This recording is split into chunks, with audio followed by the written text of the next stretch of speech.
তোমরা যখন আইএস এর প্রিপারেশন নিচ্ছই, কেন আমি 5.56 এর টার্গেট নিয়ে আগাবো? কেন আমি 7 না, কেন আমি 7.5 না, এদের এই টার্গেট নিয়ে আমি কেন আগাবো না?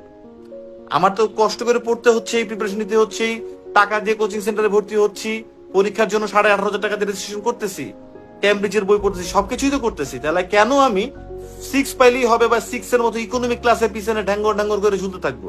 কেন আমি বিজনেস ক্লাসে না? যদি আমার চান্স থেকে থাকে, যদি আমার অ্যাবিলিটি থেকে থাকে, যদি আমার ব্রেইন কাজ ঠিক মতো করে, যদি আমার কিডনি লিভার ঠিক মতো কাজ করে, দুইটা হাত আছে, বুঝি, পড়লে বুঝতে পারি, যদি সবকিছু কাজ করে, তাহলে কি জন্য আমি 7 এর জন্য টার্গেট নিব না?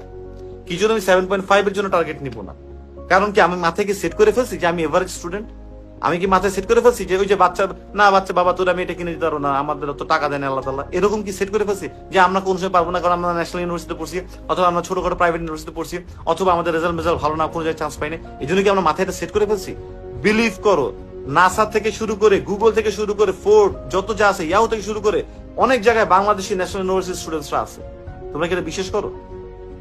বুয়েটের স্টুডেন্টও আছে, ন্যাশনাল ইউনিভার্সিটির স্টুডেন্টও আছে।